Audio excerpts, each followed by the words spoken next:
किसी गांव में केशव स्वामी नाम का हरि भक्त रहता था। वो गांव गांव जाकर हरि कीर्तन करता था। एक दिन हरि कीर्तन करने के लिए वो बीजापुर गया। संयोगवश उस दिन एकादशी का व्रत था। उसने अपने चेले से कहा, भाई तुम गांव में जाकर शक्कर और सोट लेके आओ, क्योंकि आज एकादशी व्रत है, कोई भी भोजन नहीं करेगा। हम प्रसाद के रूप में शक्कर और सोट भक्तजनों को बांटेंगे।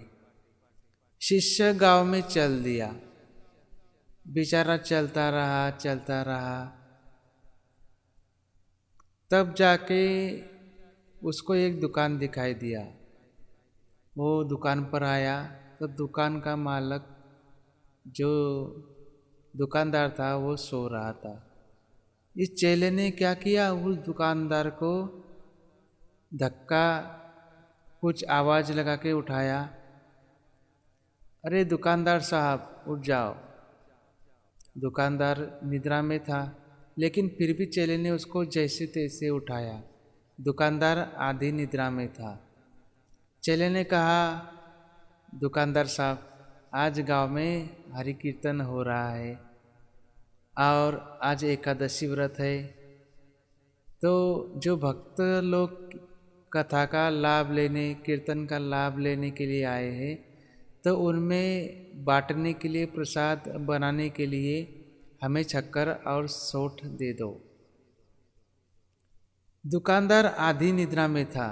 उसने क्या किया, शक्कर दे दी, लेकिन सोठ की जगह पर बचनाग नाम का एक विषैला पदार्थ दे दिया। उसके कुछ समझ में नहीं आया, क्योंकि वह आधी निद्रा में था। अब चेले ने शक्कर और वो बचनाग लिया और चेला वापस चला अपने गुरुजी के पास।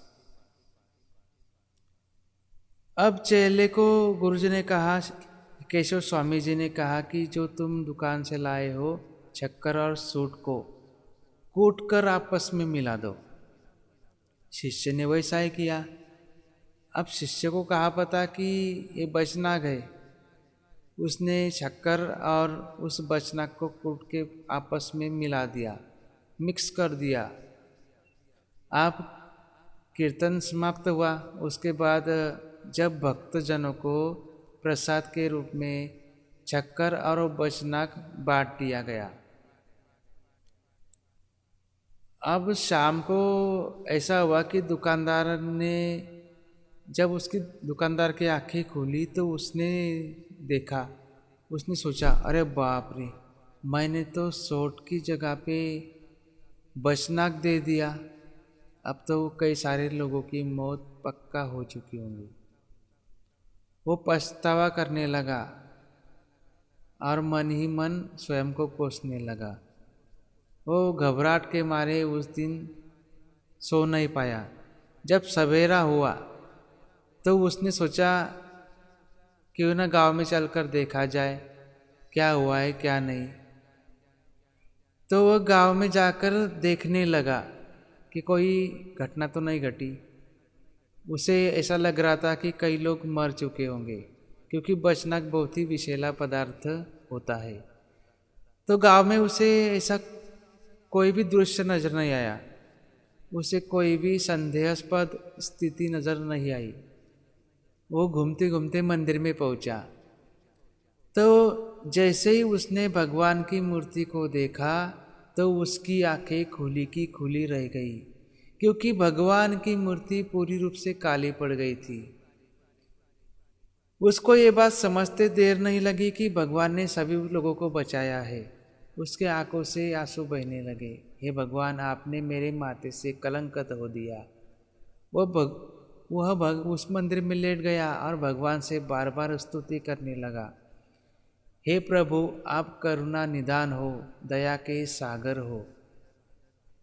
जब सारे गांव वाले मंदिर में जमा हुए तो वो देखकर आश्चर्य में पड़ गए कि दुकानदार भगवान से इतनी स्तुति क्यों कर रहा है। और भगवान की मूर्ति इतनी काले क्यों पड़ गई है। उसी समय वहाँ पे केशव स्वामी भी आ गए। उन्होंने भी देखा कि भगवान की मूर्ति काली पड़ चुकी है। जब दुकानदार की बातें उन्होंने सुनी तो वो भी आश्चर्य में पड़ गए और वो भी भगवान के चरणों में लेटकर बोले, हे प्रभु, आप करुणा निदान हो। आपने सारे गांव वालों की रक्षा की और मेरे माथे पर लगने वाले कलंक को भी बचाया। हे प्रभु, हम आपसे विनती करते हैं कि आप अपने असली रूप में आइए। भक्तजनों के बार बार विनती करने पर भगवान अपने असली रूप में आ गए। मूर्ति फिर से जैसे पहली थी वैसी की वैसी हो गई। सारे गांव में आनंद की लहर दौड़ गई कि भगवान ने सभी गांव वालों को बचाया। वहाँ पर उसी मंदिर में जोर शोर से भगवान के नाम का जयघोष होने लगा और सारे भक्त आनंदित हो उठे। कोई भी मनुष्य यदि सिद्धता से, लगन से, तन मन धन से भगवान की पूजा करे, चाहे कोई भी काम करे, उसे सफल होने से कोई नहीं रोक सकता। केशव स्वामी हरिभक्त था।